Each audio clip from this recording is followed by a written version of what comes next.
At 20, Alara had already lost her childhood to a series of worn-out welcome mats, and her last dollar to a piece of bread so stale it scraped the roof of her mouth. All the world left her was a 10 by 20-foot metal box, number 3B, a corrugated steel shell smelling of dust and endings, won in a storage auction for $5. The men in clean jackets and sturdy boots, men who bid in hundreds and saw the world as a balance sheet, they laughed. A thin girl in a frayed coat buying a dead man's forgotten junk for the price of a cup of coffee. They saw it as a punchline. But what nobody knew, what the laughing men and the hurried auctioneer and the impatient site manager could not see, was that the old man who owned it hadn't just left behind junk. He had left behind a promise. A promise kept in secret for half a century, paid in full, over and over again, in the quiet dark. That, though, comes later. First, there was the cold. It was a specific kind of cold, the kind that lives in the city in late autumn. A damp, needling chill that found its way through the thinnest parts of her coat and settled deep in her bones, a permanent guest. For 2 months since her birthday, the one that had marked her legal exit from the foster care system, this cold had been her most constant companion. It was there, in the stiff, scratchy blanket of the overnight shelter, in the pre-dawn gray that seeped through the windows of the 24-hour laundromat where she sometimes slept sitting up, and in the indifferent metal of the park benches that were her last resort. She had learned the city's hidden rhythms, the schedules of its ghosts. She knew which libraries didn't check bags too closely, which public restrooms had hand dryers that ran long enough to warm frozen fingers, and which bakeries threw out their day-old bread at precisely 9 o'clock. She had become an expert in being invisible, in making herself small, a skill she had perfected over a decade of moving from one temporary house to another. To be unseen was to be safe, but it was also to be profoundly, achingly alone. The auction was an act of desperation, a final, foolish gamble. She'd overheard 2 men at the shelter talking about it, a place where forgotten lives were sold off to the highest bidder. Mostly trash, one had said, but sometimes you find something. The word had snagged in her mind. Something. It was the opposite of the nothing she currently owned. She had exactly $6.42 in the world, folded into a small, tight square in her pocket. The bus fare was $1. That left $5 and change. She stood at the back of the small crowd, shivering, trying to look like she belonged. The auctioneer was a fast-talking man with a clipboard, moving from one unit to the next. He'd cut the lock with a pair of bolt cutters, the snap echoing in the concrete corridor. The metal door would roll up with a deafening rattle, revealing a frozen tableau. Piles of boxes, teetering stacks of furniture, the chaotic mess of a life packed away and then abandoned. The bidders, mostly the same group of gruff, professional men, would peer in from a distance, flashlights cutting through the gloom, and then the bidding would start and end in a matter of seconds. Most units went for a few $100s. Alara just watched, her heart a cold stone in her chest. This was a mistake. Then they came to 3B. The lock snapped, the door rattled up, the crowd peered inside. A collective sigh of disappointment. It was not promising.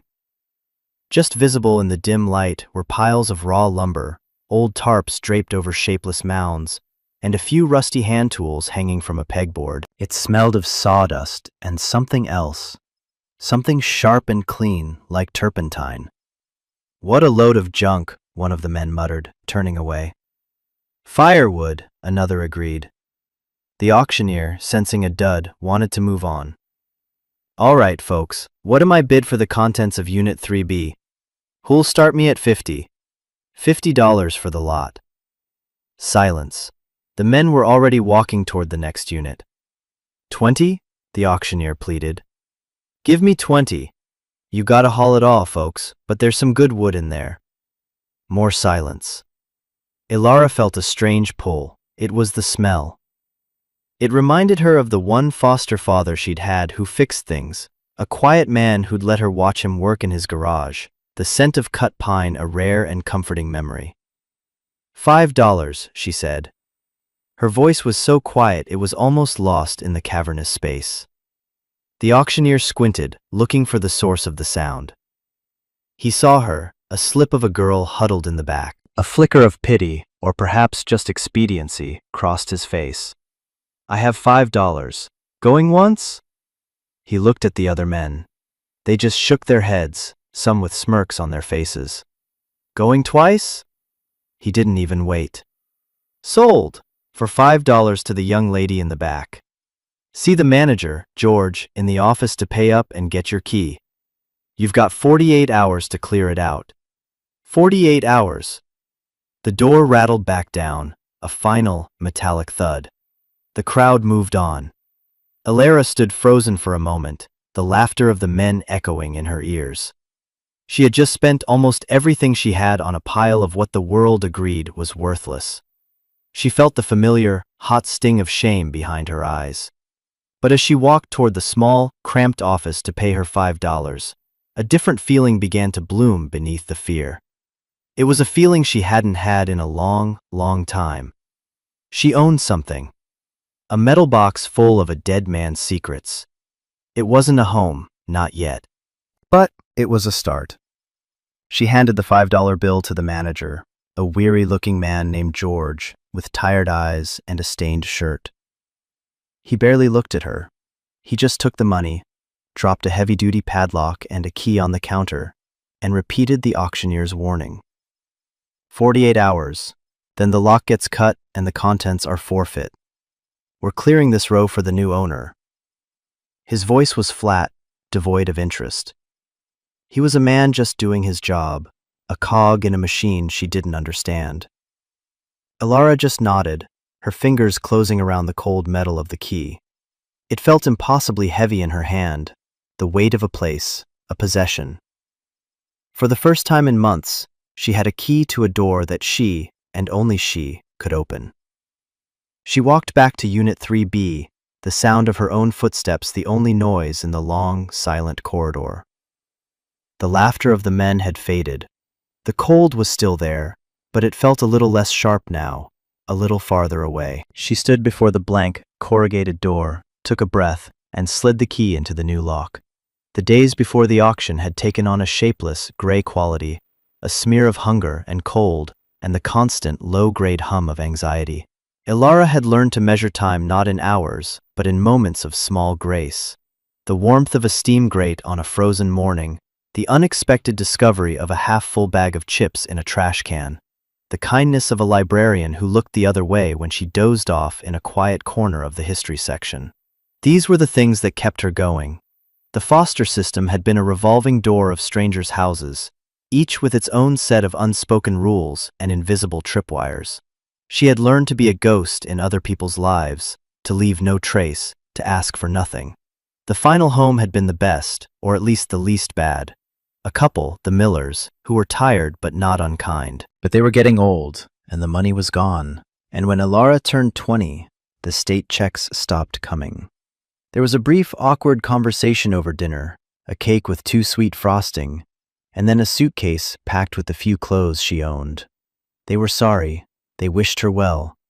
The door had closed behind her with a soft, final click.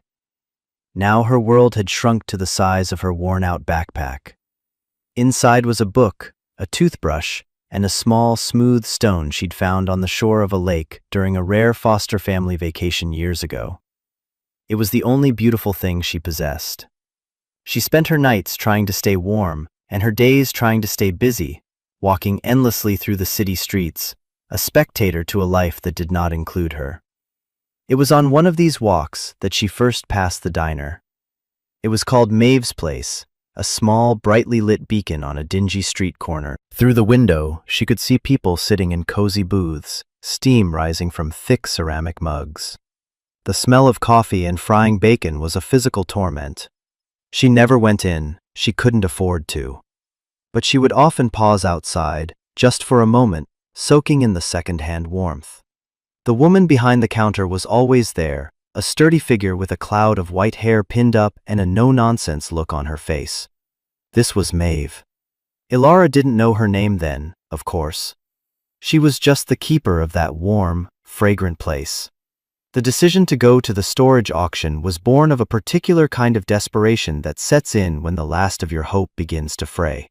The shelter had been full the night before, and she had spent the hours from midnight to dawn huddled in a bus station, pretending to wait for a bus that would never arrive.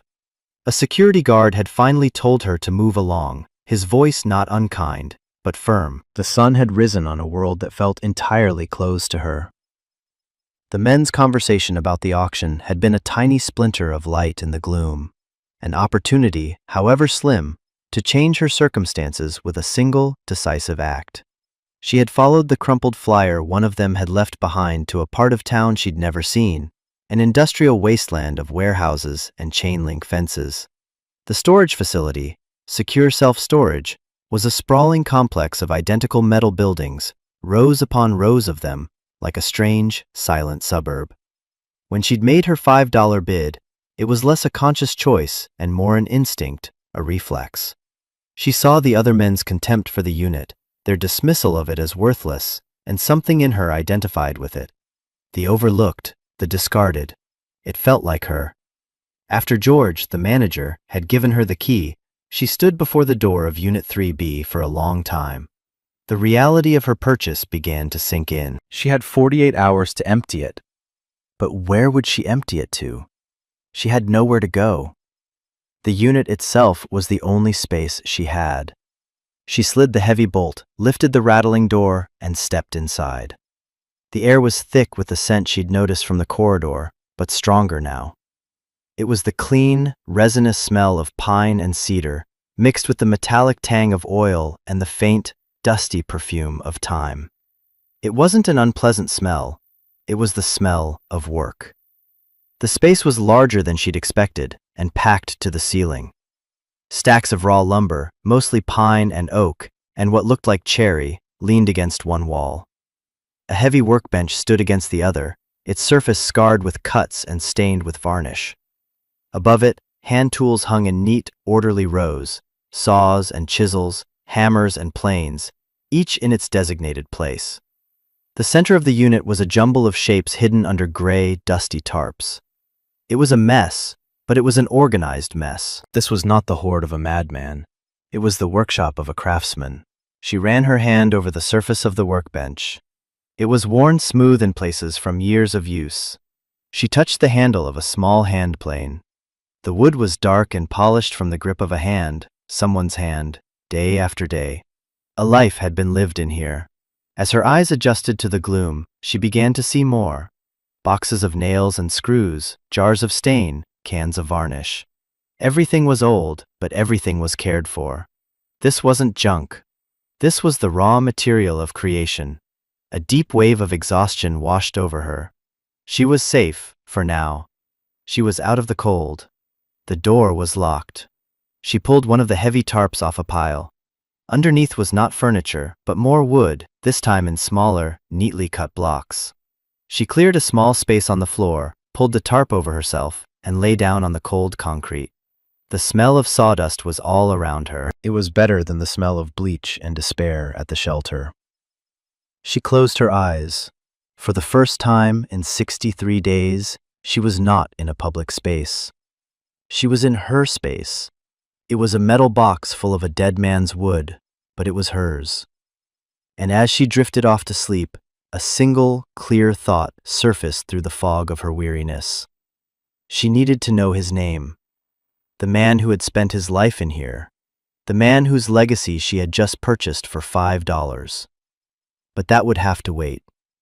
For now, there was only sleep, deep and dreamless, in the quiet, sawdust-scented dark. Before Alara, before the auction, before the laughter of the men in clean jackets, there was Silas. Silas Blackwood. To the few people in the neighborhood who knew him at all, he was just the old man from the end of the block. A recluse. He lived in a small, tidy bungalow that he'd inherited from his parents, a house that seemed to shrink a little more each year behind an overgrown hedge of lilacs. He was a tall, stooped man who moved with a slow, deliberate grace, as if he were constantly measuring his steps. He wore the same thing every day: gray work pants, a blue chambray shirt, and sturdy boots, even in the summer. His face was a roadmap of wrinkles, and he rarely spoke. When he did, his voice was a low rumble, like stones shifting underwater. Most people gave him a wide berth. They saw a hermit, a strange old man lost in his own world. They were not entirely wrong, but they were not entirely right either. Maeve, from the diner, knew a little more.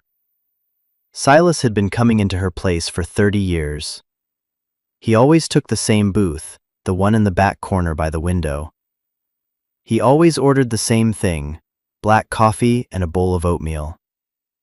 He would sit for exactly 1 hour, nursing the coffee, looking out the window, his large, gnarled hands resting on the table. His hands were a testament to his life. The knuckles were swollen, the fingers thick and calloused, with a fine, permanent layer of sawdust ground into the creases. They were the hands of a man who worked with wood. He wasn't unfriendly, Maeve would tell Alara later, wiping down the counter with a damp cloth. He was just quiet, like he'd used up all his words a long time ago. Once a week, on Tuesdays, he would come in and pay for his whole week's worth of oatmeal and coffee in cash. He'd also buy a newspaper, which he would fold carefully and tuck under his arm. He never read it in the diner. Maeve had tried to talk to him in the beginning. She'd ask about the weather or comment on a headline. He would just nod, a small, polite dip of his chin, his eyes distant.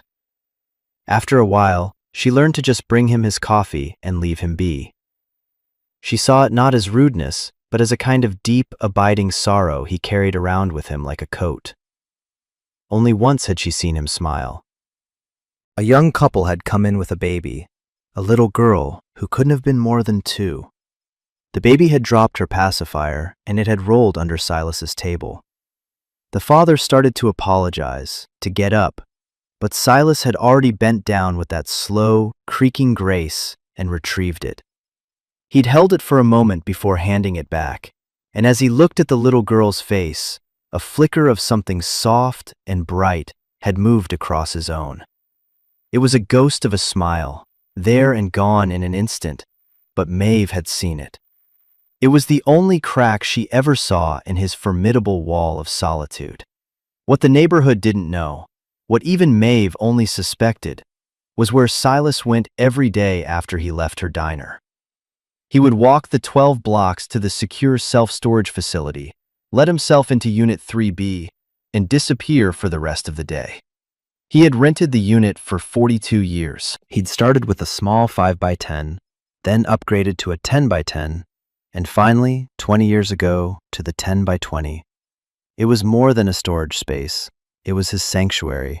It was his workshop. It was the place he kept his heart. Silas had once had a life outside that metal box, a wife, Eleanor, who had his same quiet eyes, a daughter, Lily, who had her mother's smile. He had been a carpenter, a good one, building houses and cabinets, his hands always sure and steady. But Lily had been born with a heart that was not built to last. She'd spent most of her 5 years in and out of the children's hospital, a small, brave soul in a world of beeping machines and hushed voices. Silas had started carving then. Small things, at first. A little wooden bird, smooth and light, to fit in her palm. A fat, happy-looking bear, a family of ducks. He carved them at her bedside, the rhythmic scrape of his knife a counterpoint to the hum of the machines. The toys were the only thing that made her smile in those last few weeks. After she was gone, and after Eleanor followed her a year later, her own heart broken, the silence in the house became unbearable. So Silas had packed up his tools and moved his work into the anonymity of the storage unit. He kept building, but he wasn't building houses anymore. He was building toys. Hundreds of them, thousands. It was the only thing that quieted the grief. It was the only way he knew how to pray. He sold a few pieces, intricate puzzle boxes and ornate chess sets, to a specialty shop in the city. He lived on almost nothing, and the rest of the money, every last cent, went into an envelope he would mail once a year to the children's hospital, always anonymously. The note inside just said, "For the children." The toys, the best ones, he packed away in wooden crates he built himself, each one a perfect, smooth container for his quiet acts of love. He didn't know why he was saving them. He just knew they weren't for selling. Some things, he used to tell himself, his hands moving over a block of pine, some things weren't for selling, they were for holding. And so the collection grew, in the dark, in the quiet, a secret forest of wooden creatures, waiting for a purpose he couldn't yet name. He was just the keeper. He was just the carver. His life became a simple, monastic rhythm. The diner, the workshop, the walk home. He was a ghost in his own life, a man out of time. And then, one Tuesday, he didn't show up at Maeve's. She'd kept his coffee warm for an hour, then two. She felt a knot of worry tighten in her stomach. He had never, in 30 years, missed a Tuesday. He had died in his sleep, the paramedics said.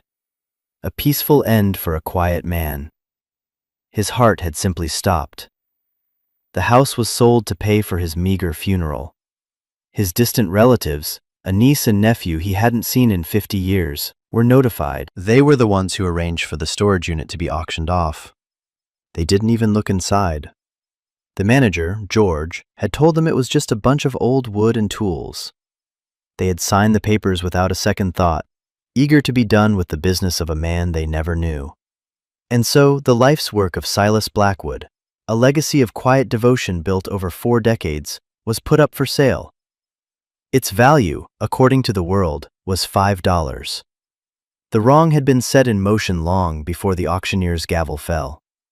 It began with a man named Vance. Arthur Vance was a man who saw the world not as a place of stories and people, but as a grid of opportunities. He was a developer, and his currency was concrete and glass. He dressed in expensive suits that never seemed to wrinkle and drove a car that hummed with quiet power. He had recently acquired the land on which the secure self-storage facility stood, along with 2 adjacent lots. His vision was not of metal sheds and forgotten belongings, but of gleaming condominium towers with river views and concierge service. The storage facility was a relic, an eyesore, a temporary problem to be swept away. Vance had visited the facility a week before the auction. He'd walked the corridors with George, the manager, his polished shoes clicking on the concrete. He didn't see the small dramas playing out behind each door. He saw only square footage and demolition costs. "This is a gold mine, George," he'd said, clapping the manager on the shoulder. "But first, we have to clear out the junk." He'd reviewed the list of delinquent accounts, the ones slated for auction. Unit 3B was at the top of the list. The rent hadn't been paid in 2 months, since the old man, Blackwood, had died. Vance had glanced at the manager's notes. Contents: lumber, tools, misc boxes. He'd scoffed. "Perfect.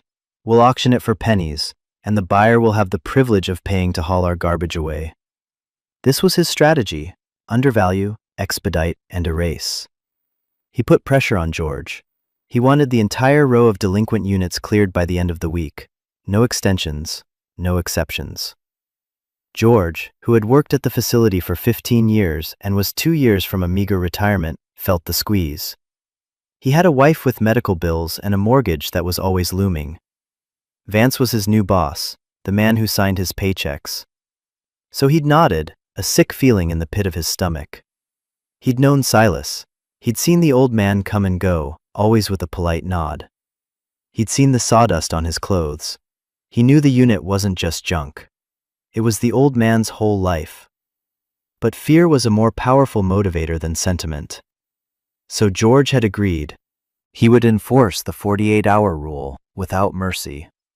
When Alara won the bid, Vance had been watching from his car at the edge of the parking lot. He saw her, a girl who looked like a strong wind could blow her away, hand over a crumpled bill. He had laughed out loud. It was perfect. A homeless kid, he'd guessed, who would probably just abandon the unit, leaving him to clear it anyway. Or maybe she'd try to live in it.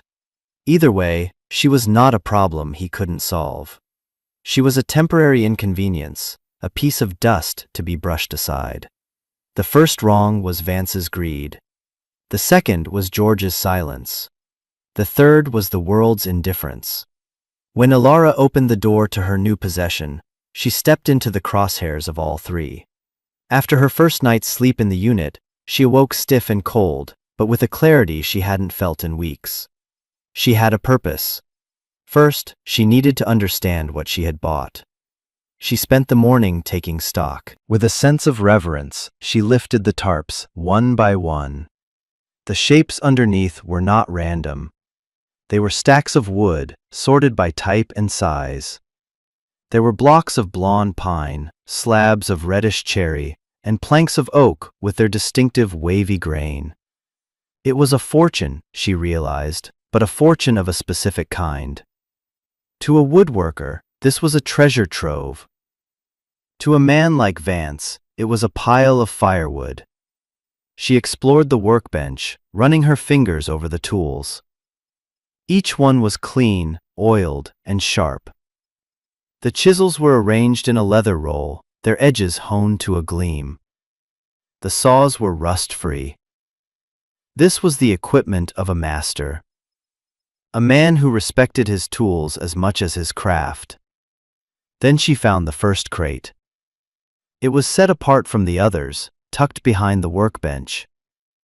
It was made of simple pine, but the joints were perfect, seamless. It was nailed shut. As she looked at it, she noticed something small resting on top, half hidden in the dust. She picked it up. It was a bird, carved from a single piece of pale wood. It was no bigger than her thumb, but it was perfect. The wings were slightly swept back, the head cocked as if listening. It was so smooth it felt like a river stone, warm and alive in her hand. She closed her fingers around it, a feeling of connection passing through her. This was not just an object, it was a message. She didn't have a hammer, but she found a heavy-duty pry bar among the tools.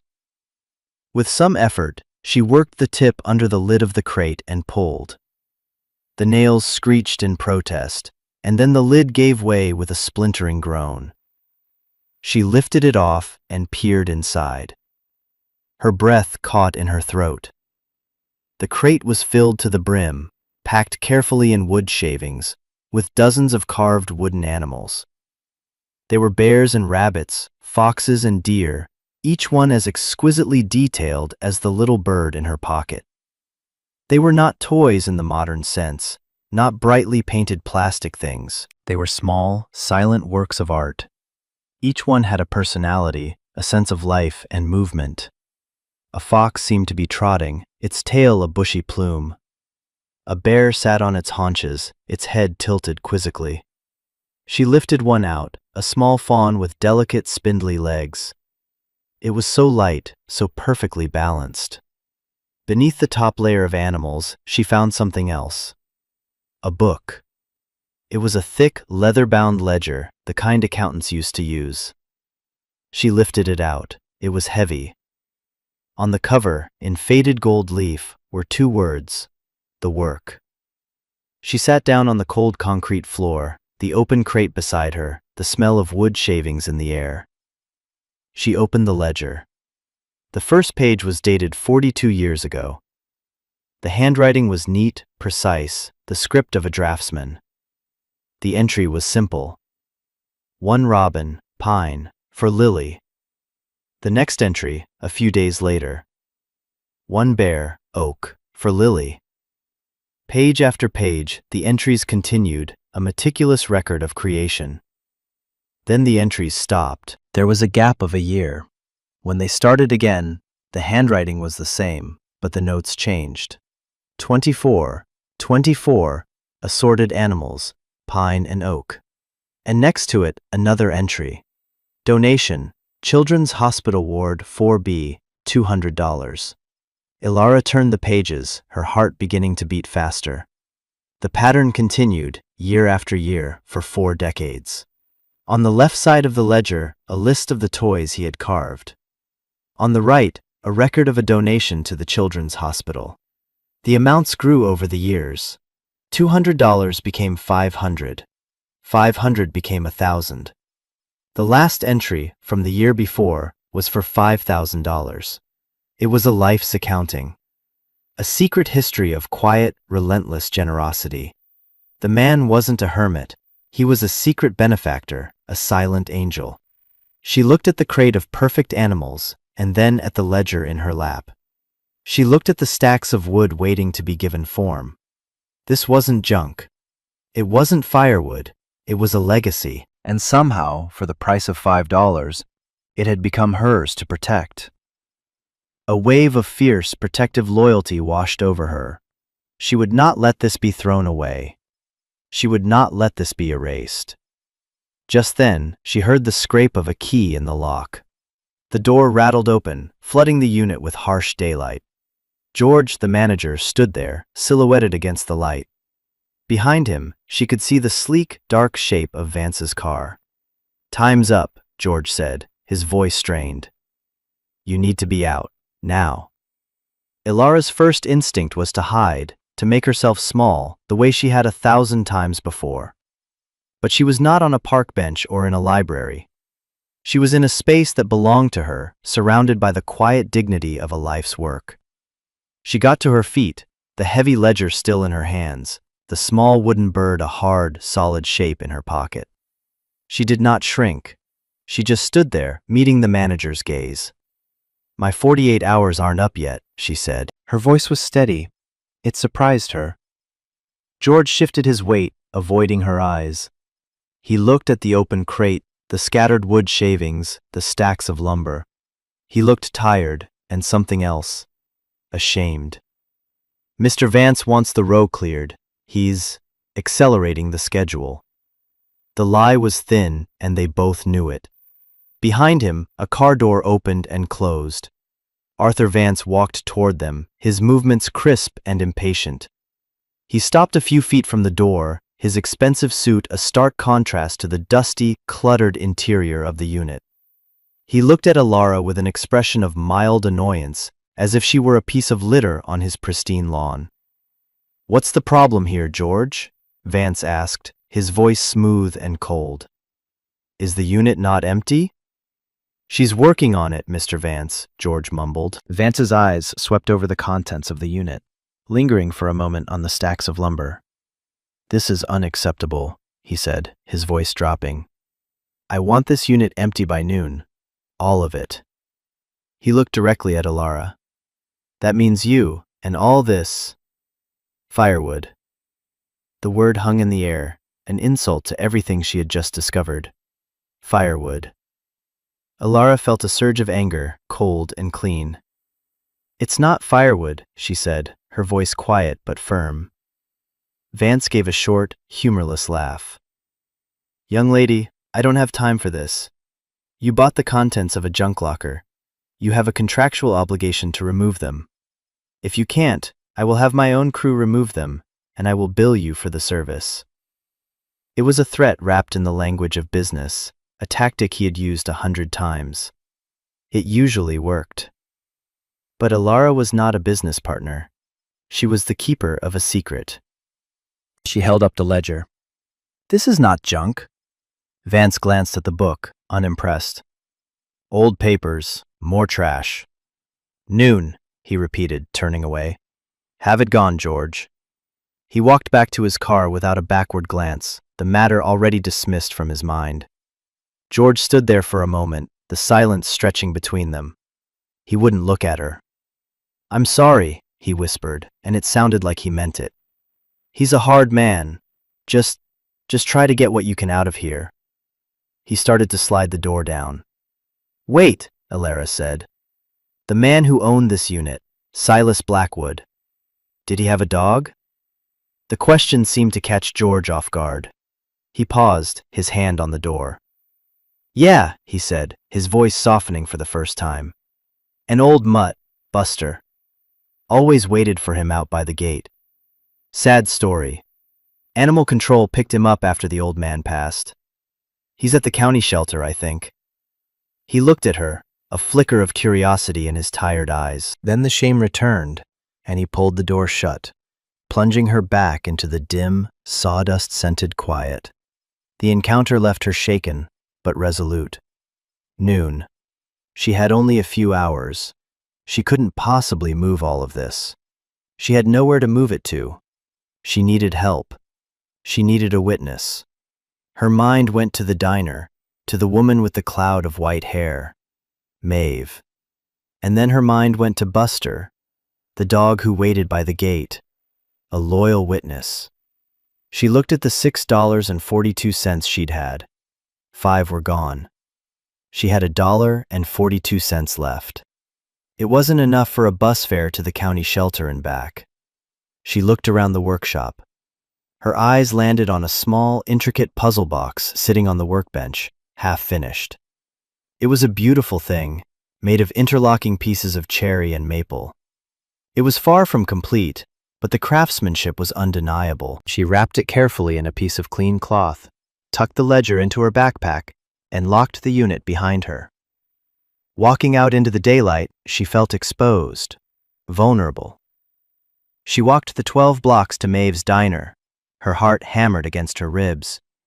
She was about to ask a stranger for help, something she had taught herself never to do. She pushed open the door. A small bell chimed. Maeve was at the counter, pouring coffee for a customer. She looked up as Alara came in, her expression neutral. Alara walked to the counter, her hands trembling slightly. "Excuse me," she said. Maeve finished pouring the coffee and turned to her. "What can I get for you, hun?" I don't want to order anything," Alara said, her voice barely a whisper. "I need to ask you something, about a man named Silas Blackwood."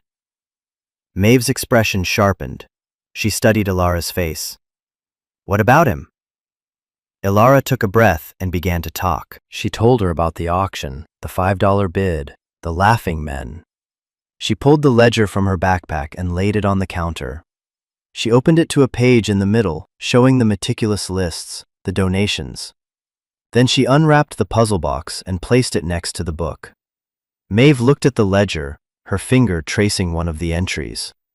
She picked up the puzzle box, turning it over in her hands. She was silent for a long time. The diner was quiet except for the clink of silverware and the low murmur of conversation. "I knew it," Maeve said, her voice soft. "I knew there was more to him." She looked up at Alara, her eyes clear and direct. "What do you need?"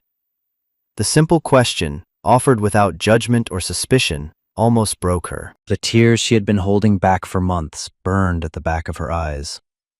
"They're going to throw it all away," Alara said, her voice thick with emotion. "A man named Vance. He's giving me until noon." Maeve's face hardened. "Vance," she said, the name tasting like something sour. "He's been sniffing around this neighborhood for months, buying up property, thinks he's a king."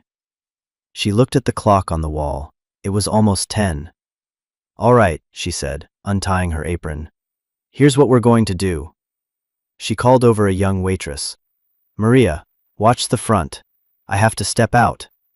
She turned back to Alara. "First, we get the dog." It wasn't a question, it was a statement of fact. Maeve took $20 from the register, grabbed her car keys from a hook, and led Alara out the door. For the second time that day, Alara found herself in the passenger seat of a car, a stranger at the wheel, driving toward an uncertain future. But this time, it did not feel like an abduction. It felt like a rescue. The county shelter was a low, cinder-block building that smelled of disinfectant and sorrow.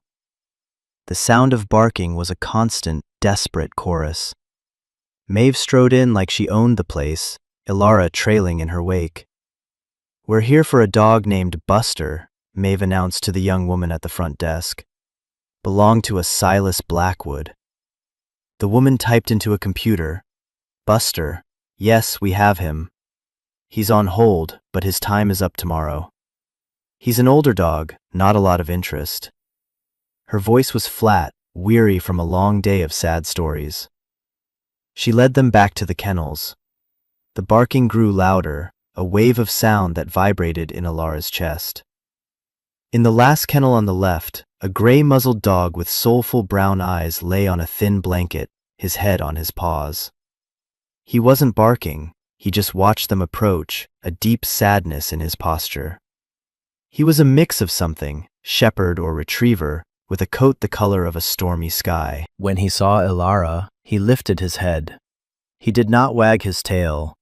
He just watched her, a silent, knowing gaze. That's him. George had said he was an old mutt, but there was a quiet dignity about him. He looked like a dog who had been loved. Maeve paid the adoption fee without a word. As they led him out of the kennel, he walked with a slight limp, his old bones stiff. But as soon as they were outside in the fresh air, he seemed to straighten up. He nudged his head against Ilara's hand, a gesture of quiet gratitude. They drove back to the storage facility in Maeve's old, rattling station wagon, Buster sitting in the back, his head resting on the seat behind Ilara, his warm breath on her neck.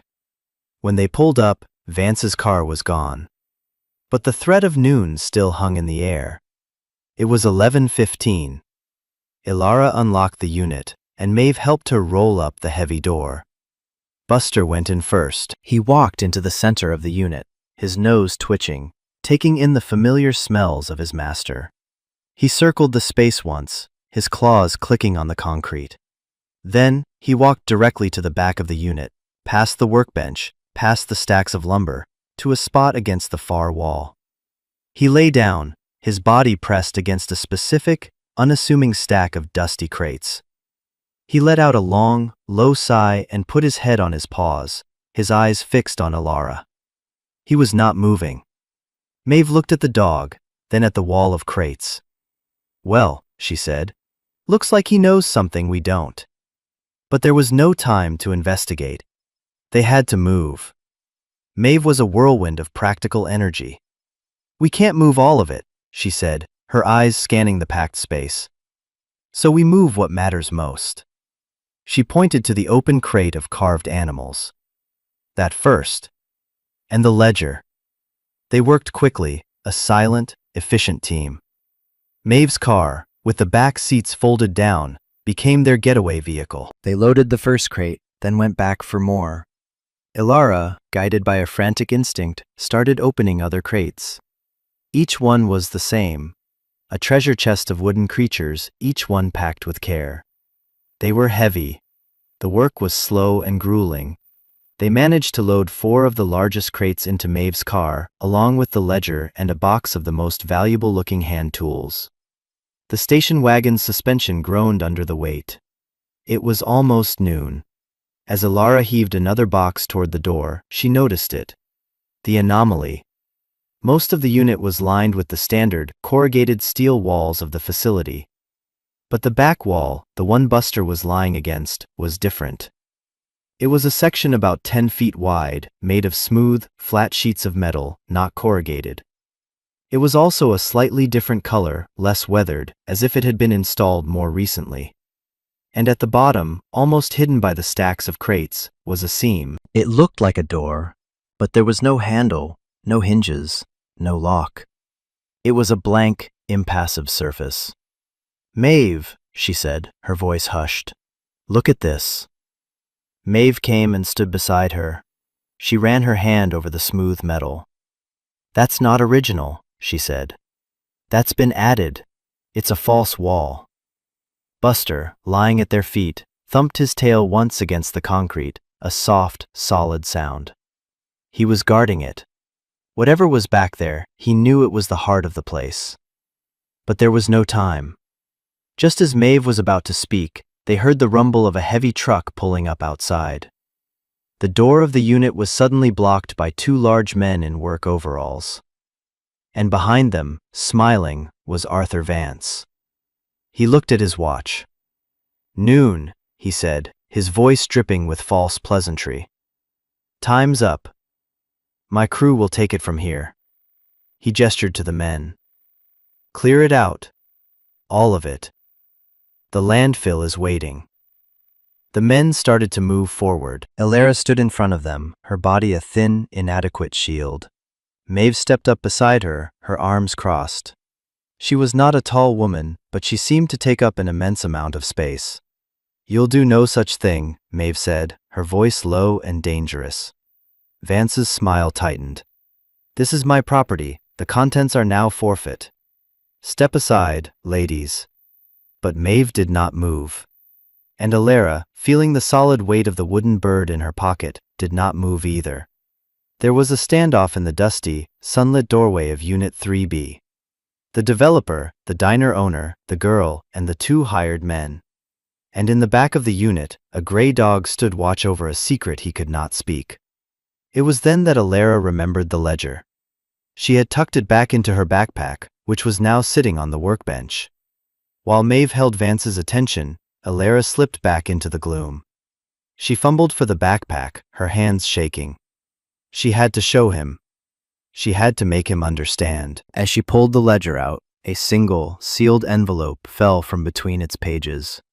It was thick, cream-colored paper, yellowed with age. On the front, in the same neat, precise script, were 5 words. "To the one who finds this. If you have stayed with this story this far, stay a little longer, because what happens next is the part I have been waiting to tell you. This is the moment when a choice is made. The moment a legacy is either honored or erased. The moment a quiet man's life work is weighed against a rich man's ambition. And it all came down to a girl with nothing, a letter from the dead, and what was hidden behind a wall that wasn't supposed to be there." The air in the unit was thick with tension. Outside, Vance was arguing with Maeve, his voice rising in frustration. "I have a legal right. This is trespassing." Maeve's voice was lower, but just as firm. "This is a man's life, you fool, not a pile of garbage." Alara's fingers trembled as she held the envelope. "To the one who finds this." It was meant for her. She was the one who had found it. With a sense of sacred urgency, she tore it open. Inside was a single sheet of paper, folded twice. The handwriting was the same as in the ledger, but less rigid, more personal. It was a letter. It began without preamble. "If you are reading this, then I am gone, and you have found my work. I do not know who you are, but I know you must have a kind heart, or you would not have looked closely enough to find this. The world moves fast, and has little time for old things. Thank you for taking the time. My name is Silas. I was a carpenter once. Then I was a father. My daughter's name was Lily. She was a bright, beautiful light, and she was gone too soon. When she left, the world lost its color. I started carving to bring some of it back. It was the only way I could remember the shape of her smile. The toys in the crates, they were for her. They are for all the children like her, the ones who are fighting battles in quiet rooms, the ones who need a small, smooth thing to hold on to in the dark. The money was for the doctors and nurses who fight alongside them. But there is more. The work is not finished. What you have found in the crates is only the beginning. The real treasure, my life's savings, is behind the back wall. I built it myself. The developer who bought this land is a man who only understands profit. He will not see the value in this. He will see it as an obstacle. You must be cleverer than he is. There is no key. There is no lock. There is only a simple truth that every good carpenter knows. Measure twice, cut once. It is the most important rule. Remember it. What you find back there is not for you, not to keep. It is to be used to continue the work. Or if the work cannot continue, it is to be given, all of it, to the Children's Hospital on Elm Street. Do with it what is right. I am trusting you. You are the keeper now. The letter was unsigned. It didn't need to be. Alara's head was spinning. A false wall, a hidden treasure, and a clue. Measure twice, cut once. What did it mean? She looked at the smooth metal wall Buster was still guarding. It was a solid, seamless barrier. But Silas was a carpenter, a master craftsman. He wouldn't have built something that couldn't be opened. He would have hidden the seam in plain sight. Measure twice, cut once. It was a proverb, an instruction. She looked at the workbench. Her eyes scanned the neat rows of tools. saws, chisels, and measuring tapes. 2 of them hanging on a hook. A long metal contractor's tape and a smaller wooden folding ruler. Measure twice. She grabbed them both. The commotion at the door was escalating. Vance had taken out his phone. "I'm calling the police," he said, his voice shaking with fury. "I'll have you both arrested." "Go ahead," Maeve said, her voice like ice. "I'm sure they'll be very interested in why you're trying to illegally evict a tenant and seize her property." Alara ignored them. Her mind was racing. Measure twice. She looked at the wall again. It was made of 4 large vertical panels of sheet metal, each about 2.5 feet wide. 10 feet in total. She extended the metal measuring tape. The wall was exactly 10 feet wide and 8 feet high. A standard measurement. No clues there. Cut once. It wasn't about cutting. It was about a cut, a line, a seam. She looked at the wooden folding ruler in her other hand.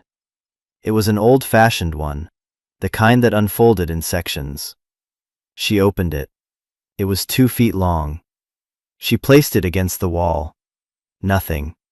Then she had an idea. It was so simple, so elegant, it had to be right. A carpenter's trick. A secret hidden in the open. She went back to the workbench and found a piece of chalk. She returned to the wall. She measured 2 feet up from the floor and made a mark. Then she measured 2 feet in from the left edge and made another mark. Then she did the same from the right edge. She now had 3 marks on the smooth metal surface. She took the wooden folding ruler and placed it on the marks. It formed a perfect horizontal line. Then she pushed. At first, nothing happened. She pushed harder, leaning her weight into it, and then she felt it. A slight give. A click deep inside the wall. It wasn't a cut. It was a release mechanism. A hidden latch, triggered by pressure applied at exactly the right points along the specific line. Measure twice, meant to use 2 different points of measurement to find the line. Cut once was the line itself, the single straight cut across the panel that you had to press. The seam wasn't on the edge, it was in the middle. A section of the wall, about 6 feet wide and 4 feet high, had just unlatched. There was now a faint, dark line around it. Alara's heart was pounding. She put her fingers into the new seam and pulled. The panel was heavy, but it swung inwards smoothly and silently on hidden hinges. It was a door, and it opened into darkness. At that exact moment, 2 things happened. Vance, having given up on his phone call, stormed into the unit. "That's it! I've had enough of this," he yelled, grabbing for Alara's arm. And from the darkness of the hidden room, a faint, musty smell of old paper and wood varnish wafted out. Vance froze. His hand dropped from her arm. He stared, his mouth agape, at the black opening in the wall. What is that?" he stammered. Alara didn't answer.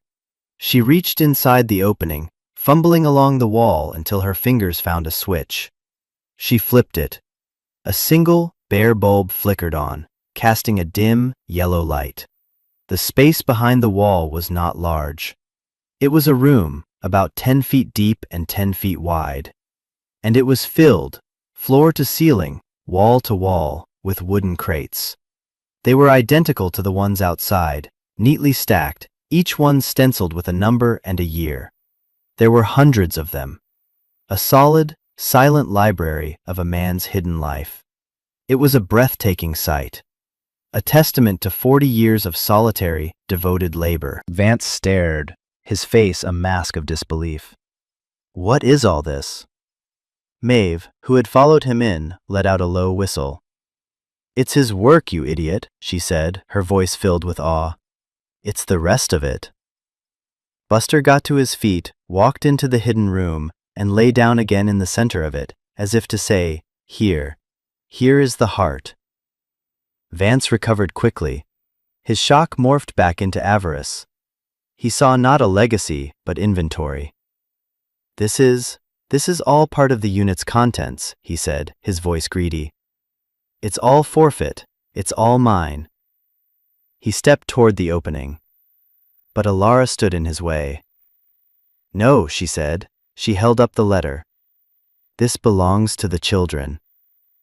And as if on cue, a new voice came from the doorway. "Excuse me? I'm looking for a Mr. Silas Blackwood." A woman stood there, dressed in blue scrubs, a hospital ID badge clipped to her pocket. She looked flustered, confused. "I'm from the Children's Hospital. He usually makes his donation by now. We rely on it. We call him our silent angel." She peered past them into the unit, her eyes widening as she saw the open crates, the stacks of raw lumber, and the room beyond. Her gaze fell on the open crate by the door, the one filled with the little carved animals. She walked over to it, her expression changing from confusion to stunned recognition. She reached in and picked up a small, carved owl. "It is him," she whispered, her voice thick with emotion. "I've seen these. We have a few in the ward. The children, they cherish them. We never knew where they came from." She looked up, her eyes shining with tears, and saw the hundreds of crates stacked in the hidden room. "My God," she said, "it's a lifetime." The public climax had arrived, not with a shout, but with a whisper. In the doorway of a dusty storage unit, the two sides of Silas's life, the secret work and the secret giving, had finally come together. Vance stood frozen, the word firewood now a bitter ashes in his mouth. He was a man who knew the price of everything and the value of nothing, and he had just been confronted with a fortune he was utterly incapable of understanding. He looked from the nurse to the crates to Alara, the girl he had dismissed as trash. And for the first time in his polished, privileged life, Arthur Vance was speechless. The nurse, whose name was Sarah, could not stop staring. She walked slowly into the hidden room, her hand trailing over the stenciled numbers on the crates. "For years," she said, her voice hushed with wonder, "we've received these anonymous donations, always in cash, always with a simple note. It paid for so much. A new ventilator one year, a parent's lounge another, art supplies, books, specialized therapy equipment. We just called him our silent angel. To think, all this time." Her voice trailed off as the sheer scale of the operation settled upon her. She looked at Alara, then at Maeve. "He passed away?" Maeve nodded. "Couple of months ago." Vance finally found his voice, though it was strained, uncertain. He was a man on shifting ground, his usual confidence shattered. This is irregular. This property is mine. The contents were legally auctioned." Sarah, the nurse, turned to him, her expression hardening. The gentle awe was replaced by a steely resolve. "This," she said, gesturing to the room full of crates, "is not contents. This is the legacy of one of the most generous benefactors our hospital has ever had. And you were going to throw it in a landfill?" The accusation, delivered so flatly, was more damning than any shout. The two burly workers Vance had hired were still standing in the doorway, their faces a mixture of confusion and dawning comprehension. They looked at Vance, then at the crates, then at Alara. One of them slowly took off his cap and held it in his hands, a gesture of respect. The silence was broken by George, the manager. He had been hovering in the background, a ghost at the edge of the drama. He stepped forward now, his face pale, his hands twisting the hem of his stained shirt. "It's my fault," he said, his voice cracking. I didn't know this," he gestured to the hidden room. "But I knew the old man. I knew he was a good man. I knew this wasn't junk." All eyes turned to him. "Vance. Mr. Vance. He put the pressure on. He wanted it all cleared out fast. He said he'd fire me if I didn't enforce the rules. My wife, she's sick. I was scared. It was a confession, raw and painful." He looked at Alara, his eyes pleading for a forgiveness he didn't deserve. "I'm sorry, miss. I truly am." What he was doing in here, it was important. I knew it was. I was a coward. Vance shot him a look of pure venom. Shut up, you idiot. But George didn't shut up. He seemed to grow taller, the weight of his confession lifting a burden from his shoulders. He turned to Vance. No, he said, his voice gaining strength. No, I won't shut up. You wanted this gone. You laughed at her for buying it. You called it firewood. You don't deserve to be in the same room as this. He then turned to Alara. There's an empty unit at the end of the row, a big one. The one my brother-in-law uses for his business, but he's out of town. We can move it all there. It'll be safe. I'll help you. I'll do it myself. The offer was an act of penance, a first step toward amends. The redeemable antagonist had broken. He had chosen a side. Maeve, who had been watching this all unfold with a shrewd, discerning eye, gave a single sharp nod. All right then, she said, taking charge. Let's get to work. What happened next was a small miracle of spontaneous community. Maeve called her diner and told Maria to start making sandwiches and coffee. The two workers Vance had hired looked at each other, then at their boss, who stood sputtering, his authority completely evaporated. One of them, a big man with a kind face, looked at Alara. Where do you want to start, miss? He asked. Vance threw his hands up in disgust. You're fired, both of you. The man just shrugged. Fine by me. I'd rather do something good for a change. He and his partner started carefully lifting the first crate from the hidden room. The news spread through the facility with the speed of gossip. Other renters, drawn by the commotion, came to see what was happening. A woman who ran an antique business, a man who restored old motorcycles. They heard the story in bits and pieces, from Maeve, from George, from the nurse. They saw the endless stream of crates emerging from the hidden room, and one by one, they started to help. The community chorus had arrived. They formed a human chain, passing the heavy crates from Unit 3B down the long corridor to the empty unit George had offered. It was a slow, respectful procession. Each crate was handled with care, as if it contained something sacred, which Alara realized it did. Vance stood by, impotent and fuming, his threats and legal jargon completely ignored. He was an outsider now, a man whose currency had no value here. The currency of this place, for this afternoon, was sweat and solidarity. He watched as the monument to quiet goodness that he had tried to destroy was instead saved by a small army of strangers, led by a homeless girl, a diner owner, and a shamed manager. His world of contracts and bottom lines had collided with a world of meaning and legacy, and his world had shattered. Finally, defeated, he turned and stormed off, his angry footsteps echoing down the concrete hall. No one watched him go. They were too busy with the work. By late afternoon, the hidden room was empty. Unit 3B stood bare for the first time in decades, a hollowed-out shell. The workbench, the tools, the lumber, and hundreds of crates were now safely housed in the new unit, the door secured with a fresh lock. Alara stood in the center of the new space, surrounded by Silas's life. Maeve put a hand on her shoulder. He would have been proud of you, she said quietly. George, his face streaked with sweat and grime, came over and handed her the key. He didn't say anything. He just looked at her, his eyes full of a gratitude that was deeper than words. The nurse, Sarah, had called the hospital, and a local news crew was rumored to be on its way. The story of the silent angel was about to become public. Alara felt a wave of dizziness. It was all too much. She sank down onto one of the crates, the exhaustion of the last few months, the last few days, the last few hours, hitting her all at once. Buster came and lay his heavy head in her lap. She stroked his soft ears, the rhythmic motion a small anchor in the swirling chaos. She had won. She had saved it. But now, a new, heavier question settled upon her. The letter had been clear. You are the keeper now. What on earth was she supposed to do next? The aftermath was a blur.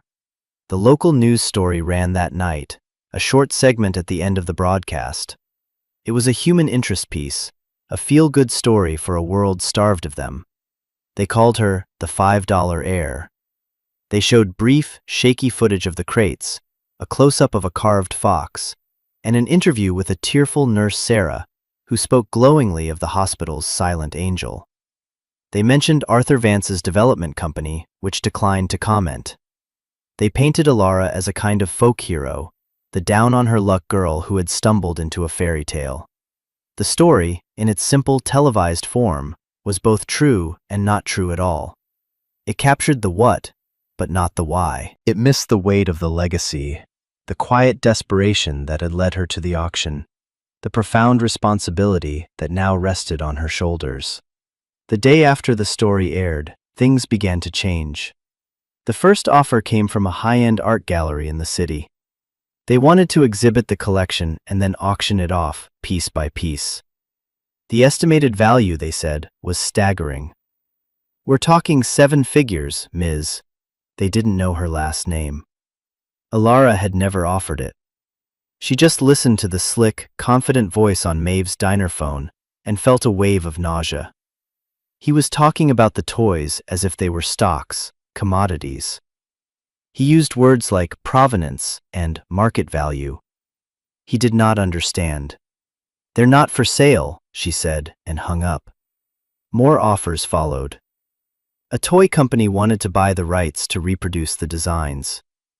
A museum wanted to acquire the entire collection for its folk art wing. A lawyer representing Silas's distant relatives, the ones who had signed the unit away, called to make vague, threatening noises about contesting the sale.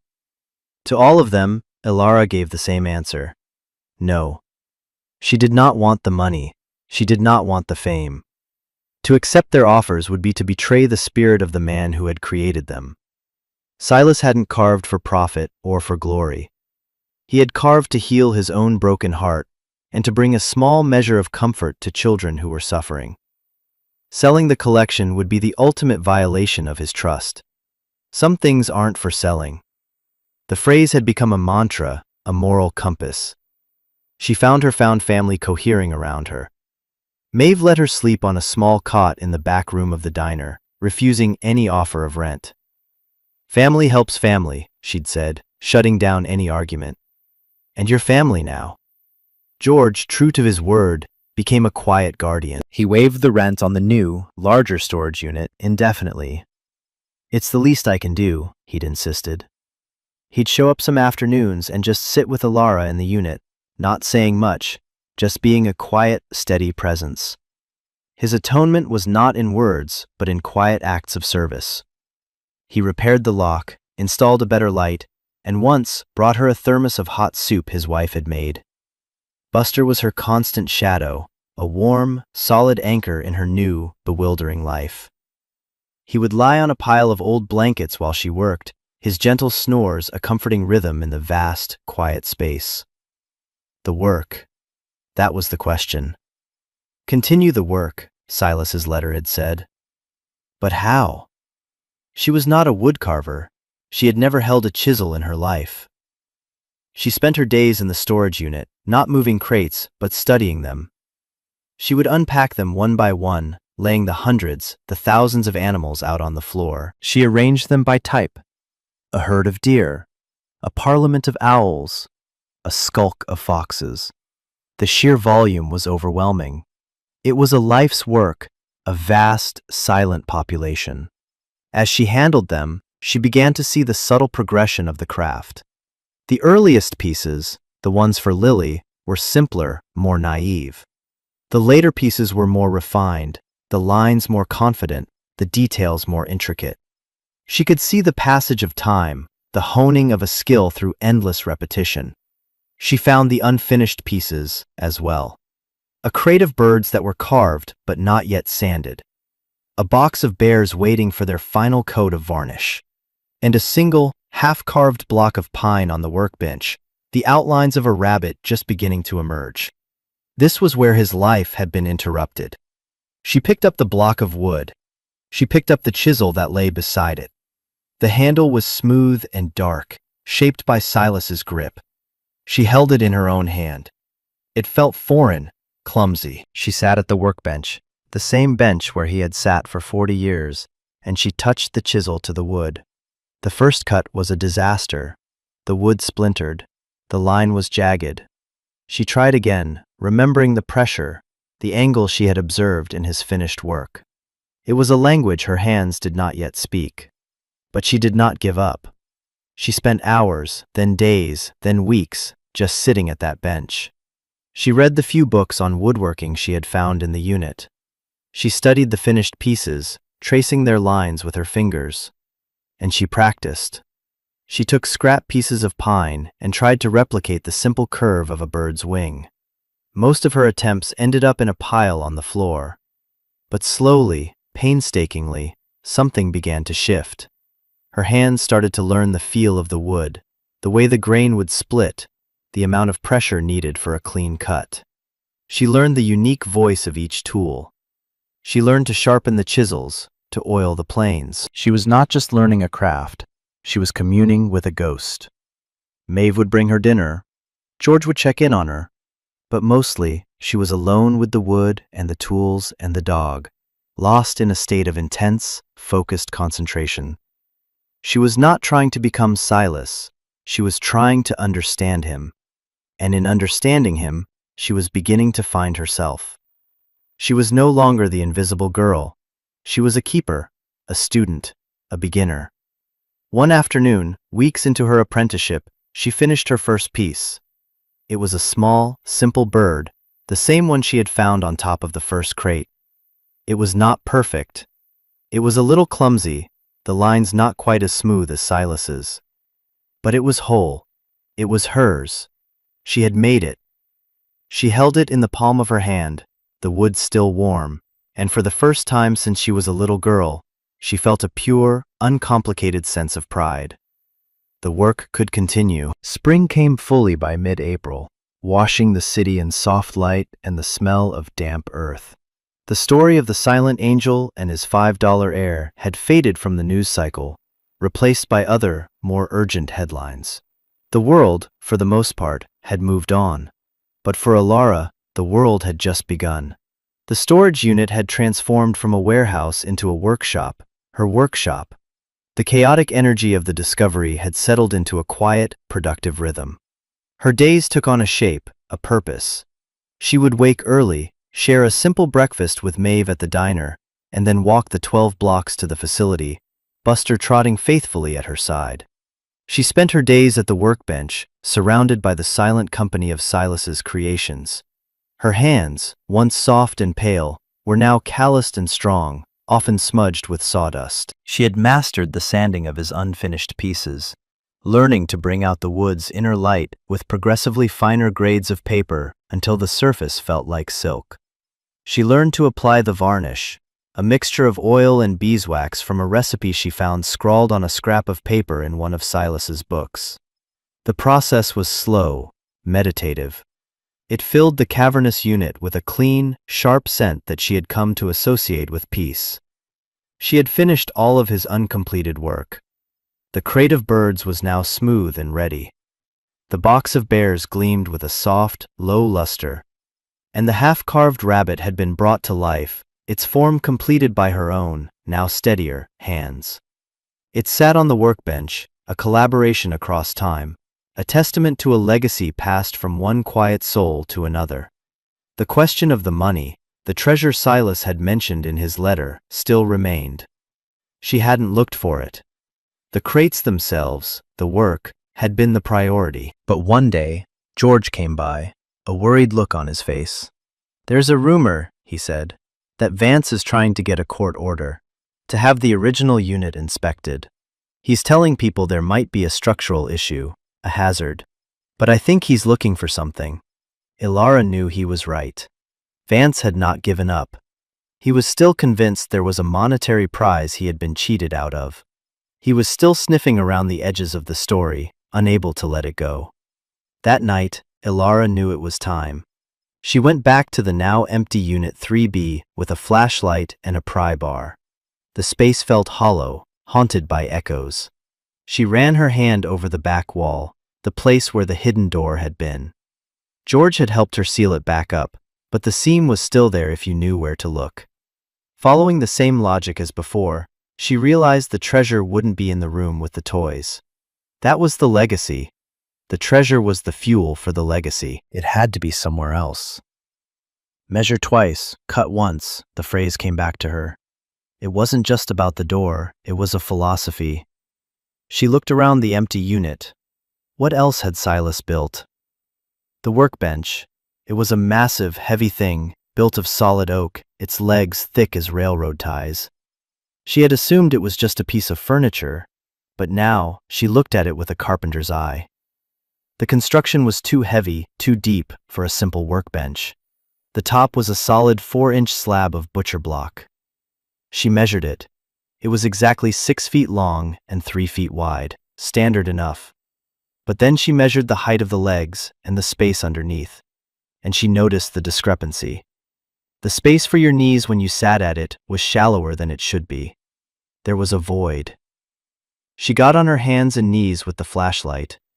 The front of the bench was solid, but when she crawled around to the back, the side that had faced the wall, she found it. A single, perfectly flush panel. Its grain matched so precisely to the surrounding wood that it was nearly invisible. There was no handle, but there was a tiny hole, no bigger than a nail head. A keyhole? No, Silas was more clever than that. She went back to her workshop and retrieved one of the chisels, the one with the finest, sharpest point.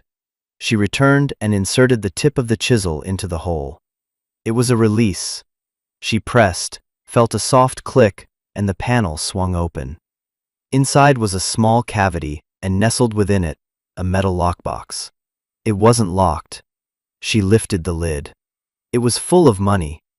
Not piles of loose cash, but neat, paper-banded stacks of $100 bills. And on top of the money, another envelope. This one simply said, "Paid in full." Inside there was no letter, just a single folded document. It was the deed to the small bungalow Silas had lived in. He had paid off the mortgage 20 years ago, and tucked inside the deed, a handwritten bill of sale, transferring ownership of the house and all its contents to the keeper of the work, for the sum of $1. It was signed, dated, and notarized. He had left her a home. He had left her the means to continue. Not a fortune to be spent, but a foundation to be built upon. The money was not a prize, it was seed corn. Alara sat on the floor of the empty storage unit, the lockbox in her lap, and she wept. Not tears of sadness or even of joy, but of overwhelming, crushing gratitude. The quiet old man had thought of everything. He had not just left her a project, he had left her a life. The next day, she and Maeve went to the city records office with the paperwork. It was all legal, all binding. Arthur Vance's court order, if it ever came, would find nothing. The treasure was gone, and the house now belonged to Alara. She had a home, an address, a place to put down roots. She didn't move in right away. First, she and George and Maeve moved the workshop. They rented a truck and transported the workbench, the tools, and a small portion of the raw lumber to the garage behind Silas's house. The rest of the crates, the vast library of finished toys, she decided to leave in the storage unit for now, under George's watchful eye. They were safer there together. The house was small, clean, and filled with a profound silence. It smelled of lemon polish and old books. In the living room, there was only one photograph on the mantelpiece. A black and white picture of a smiling woman and a little girl with bright, curious eyes. Eleanor and Lily. Alara had found the heart of the story. She spent the first few weeks just living in the quiet, tending to the overgrown lilac bushes, cleaning the windows until they sparkled. She set up the workshop in the garage, arranging the tools on the pegboard just as Silas had. Then, one sunny morning, she packed a single crate of the finished toys into the back of Maeve's station wagon. She drove to the Children's Hospital on Elm Street. She didn't call ahead, she just walked in, carrying the crate. She found Nurse Sarah in the middle of a chaotic, busy ward. When Sarah saw her and the crate, she broke into a wide, relieved smile. Ilara didn't stay long. She just left the toys, a new generation of silent, comforting friends for a new generation of children. As she was leaving, a young mother, her face etched with worry, stopped her in the hallway. "Are you the one?" she asked. "The one who brought the toys?" Ilara just nodded. "Thank you," the woman said, her voice thick with unshed tears. "My son. He hasn't smiled in a week. But he's holding one of the little wooden horses. He won't let it go." Ilara didn't know what to say. So she just nodded again, a lump forming in her throat, and walked away. The work had continued. The debt was still being paid. A year passed. The world turned, seasons changed, and the quiet life Ilara had inherited took root and blossomed. The garage behind the little bungalow was now a place of constant, gentle industry. The scent of sawdust was a permanent perfume in the air. Ilara was no longer a student, but a craftswoman in her own right. Her hands knew the language of the wood now. She could read the grain, anticipate the way a chisel would move, feel the perfect, smooth finish with her eyes closed. She had not tried to replicate Silas's work, but to build upon it. She designed new animals, simpler forms, easier for the smallest hands to hold. She developed a non-toxic finish made of beeswax and mineral oil, safe for a curious child's mouth. The stacks of raw lumber in the storage unit were slowly, steadily being transformed. The house, once silent, now held the quiet sounds of a life being lived. The ticking of a clock, the soft snores of an aging dog, the rhythmic scrape of a handplane from the garage. Buster was slower now, his muzzle almost entirely white, his limp more pronounced. But his eyes were bright, and he spent his days sleeping in a patch of sun by the garage door, a faithful, furry foreman. Maeve came for dinner every Sunday, bringing pies and neighborhood gossip. George would stop by with his wife, who was feeling much better now, and they would sit on the porch and drink iced tea. Her found family was her anchor. The story had become a local legend, a modern fable. People in the neighborhood knew who she was. They called her the Toy Maker. They would leave bundles of firewood on her porch or bags of homegrown vegetables. They were small, quiet gestures of support, a community weaving a net of kindness around her. She never touched the money in the lockbox, except to pay the property taxes and to buy new supplies when the lumber ran low. It was not her money. It was the foundation, the legacy. Arthur Vance had long since vanished from her life. His condominium project had stalled, mired in bad press and zoning disputes. The last she'd heard, he had sold the land at a loss to another developer who planned to build a community park. The world, it seemed, had a way of balancing its own ledgers. One cool autumn afternoon, almost 2 years to the day since the auction, Ilara sat at her workbench, sanding a small, familiar shape. It was a bird, carved from a single piece of pale pine, its wings slightly swept back, its head cocked as if listening. It was the first thing she had ever found, and the thing she had most often returned to. As she worked, she saw a car pull up outside the hospital across the street. A young couple got out, their movements stiff with fear and exhaustion. The man was carrying a small child, a little boy wrapped in a blanket, his face pale against his father's dark coat. They looked lost, terrified, standing on the precipice of a world of beeping machines and hushed voices. Ilara put down the bird. She wiped the sawdust from her hands, walked across her small lawn, and crossed the street. She approached the family quietly, not wanting to startle them.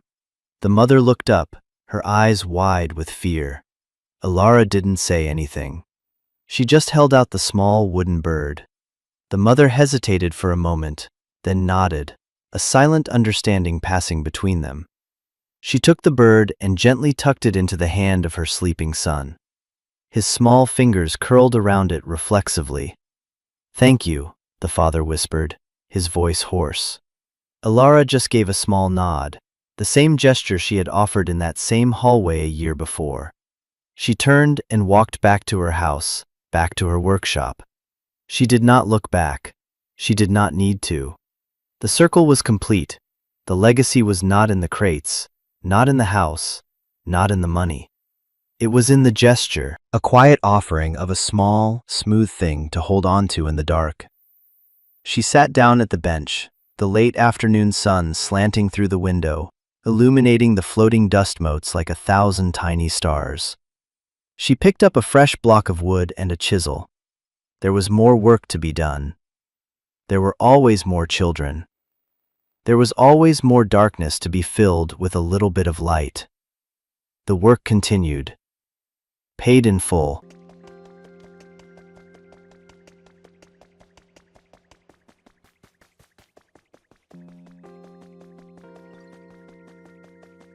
Like, do we have any other shiny spots? I think we're good. Okay, let's go to... I was like, I can't remember where we need to go to.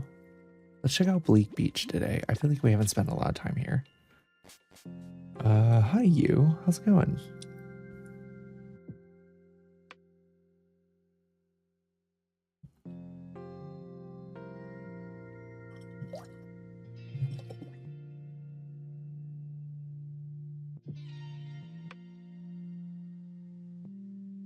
That is a giant mug. I mean, yeah, it is. I do have it like every stream. Oh wait, Ezzy. I think wasn't did you say Mimikyu was your favorite Pokemon?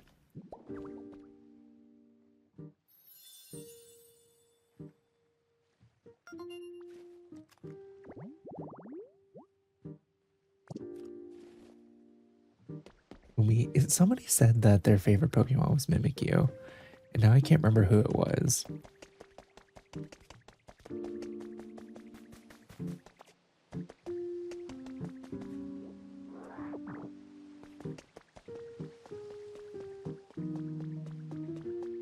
Oh, it's yours too, Cat? Nice.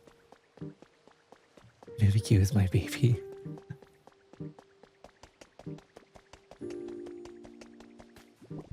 It covered your entire face. Yeah. It is my favorite T-Mug you, for sure. Okay, I think that's fine over there.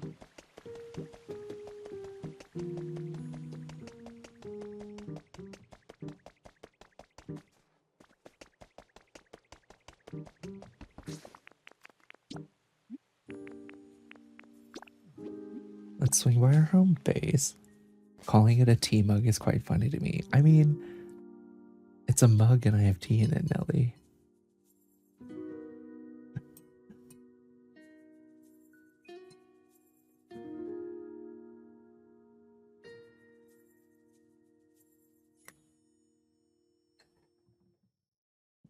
Not the forgive me my leash.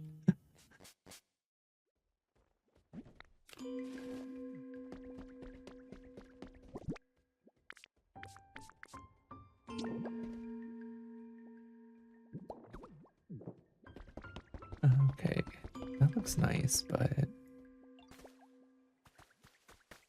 we have like no electricity in this place yet. And we desperately need it. I tried to meet the Pepper Rex goal. It's so annoying. Oh, that one is annoying, Diet Coke. It's like the worst one.